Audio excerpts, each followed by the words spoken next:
अब मैं अपने बीच समीर जी को बुलाना चाहूँगा, वो अपने गणतंत्र दिवस पर विचारों को व्यक्त करेंगे। समीर जी,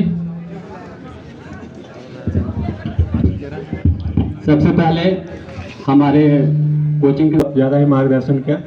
अब जो हमारे नेक्स्ट जो साथी हैं वो रुपेश कुमार।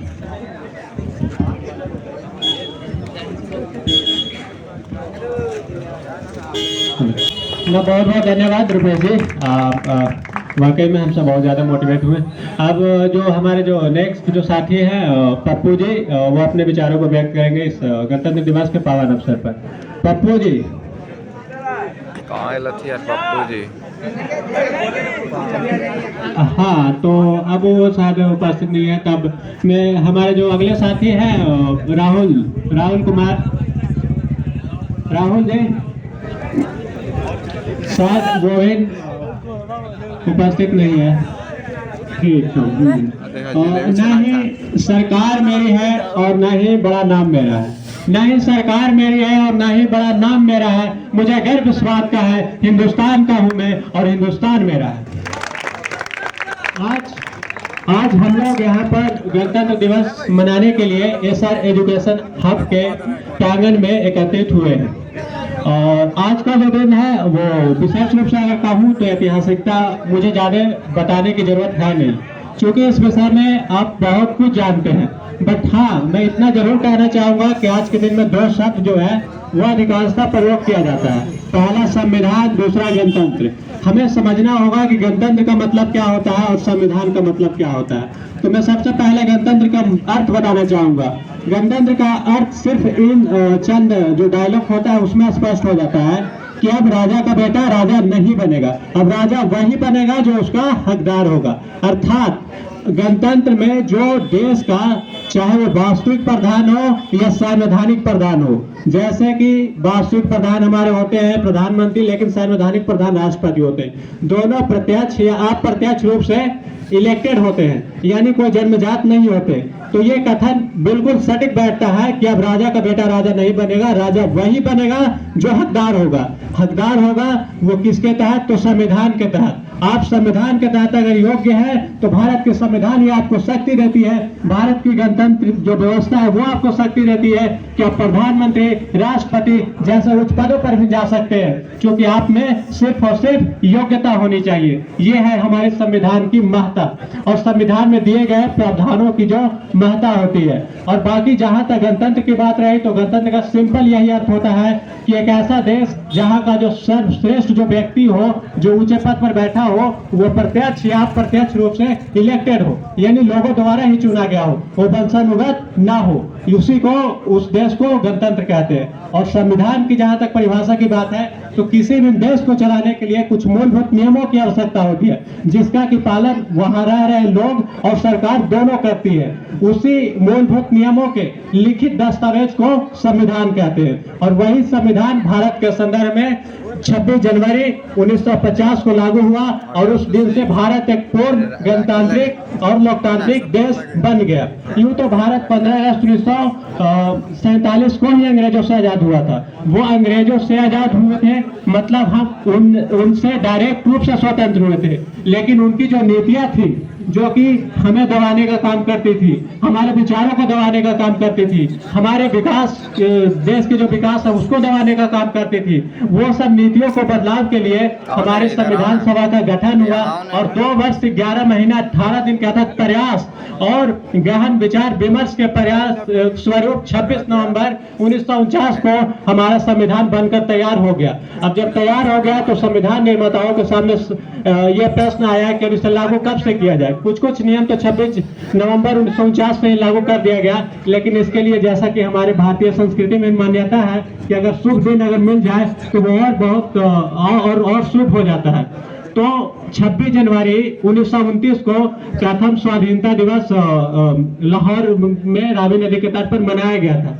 तो इसी दिन को इंडिकेट करते हुए यह सोचा गया कि क्यों ना जो हमारा संविधान है वो 26 जनवरी को ही लागू किया जाए। तब से जो प्रथम जो गणतंत्रता दिवस था वो 26 जनवरी 1950 को मनाया गया और उस दिन से निरंतर हर वर्ष हम 26 जनवरी को गणतंत्र दिवस के रूप में मनाते हैं। इस दिन संविधान की महत्ता को जानते हैं, हम गणतंत्र हुए उन मूल्यों को जानते हैं और संविधान के द्वारा जो हमें अधिकार दिया गया है उसको जानते हैं। और साथ ही साथ अधिकार के साथ हमें ये भी ध्यान रखना चाहिए कि हमें भी देश के प्रति कुछ कर्तव्य भी दिए गए हैं, सिर्फ अधिकार ही हमें नहीं मिले हैं, हमें भी इस देश के लिए कुछ करना है, इस देश के विकास के लिए। ऐसे तो यूँ तो अगर कहें तो हमारे जो देश की प्रगति की जो दर है वो लगभग ठीक ही है, बट हाँ हम भी इसमें अपना योगदान देकर और इसको बेहतर कर सकते हैं। तो इनको मैं कवि जो दुष्यंत कुमार है उनकी चंद लाइनों में कहना पसंद करूंगा। हो गई है पीर पर्वत से पिघलनी चाहिए, इस हिमालय से कोई नदी निकलनी चाहिए। हो गई है पीर पर्वत से पिघलनी चाहिए, इस हिमालय से कोई गंगा निकलनी चाहिए। आज यह दीवार पर्दों की तरह हिलने लगी, आज यह दीवार पर्दों की तरह हिलने लगी, लेकिन शर्त यह थी कि यह बुनियाद हिलनी चाहिए। मेरे सीने में ना सही, मेरे सीने में ना सही, तेरे सीने में ही सही, पर हो कहीं भी आग तो वो आग जलनी चाहिए, वो आग जलनी चाहिए। बहुत बहुत धन्यवाद। वीडियो शब्दों के साथ मैं अपने वाणी को विराम दूंगा। जय हिंद। अब साथ और कोई भी साथी जन अगर अपने विचारों को व्यक्त करना चाहते हैं तो प्लीज आए और अपने आपको पर्याप्त समय दिया जाएगा। कोई भी व्यक्ति जवाहिर रोशन कहाँ? हाँ, अगर राहुल जी के पास हमारी आवाज जा रही हो तो अगर वो आना चाहें तो प्लीज आए, चूंकि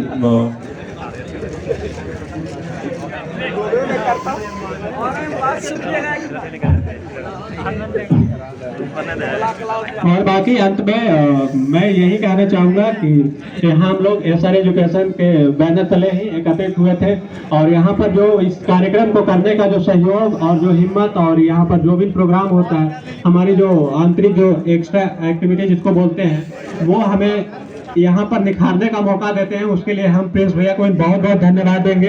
क्योंकि ये हर साल चाहे वो 15 अगस्त हो 26 जनवरी हो वो इस तरह के कार्यक्रम को आयोजित करते हैं। ये तो देश के प्रति सम्मान तो व्यक्त करते हैं, साथ ही साथ जो भी अपने विचारों को व्यक्त करते हैं तो उनके लिए भी एक मंच होता है। तो बहुत बहुत धन्यवाद प्रिंस भैया। और नहीं और किन्हीं को कुछ बोलना है तो आखिरी बार बोला जा रहा है। कुछ भी अपना संगीत हो, भाषण हो और भी कुछ विचार हो अपना व्यक्त करना चाहे।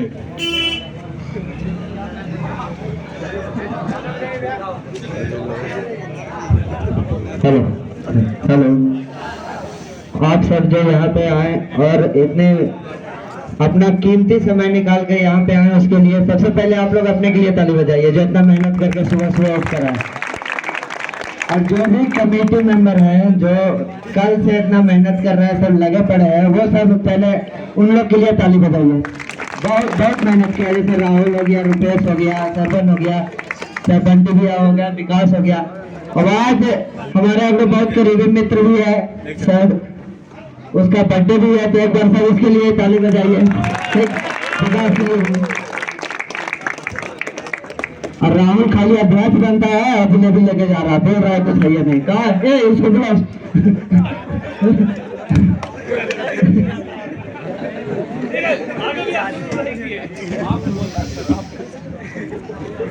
मैंने जैसे बोल न दिया कि हम बोलेंगे 4 बार बोलवाया, आया नहीं।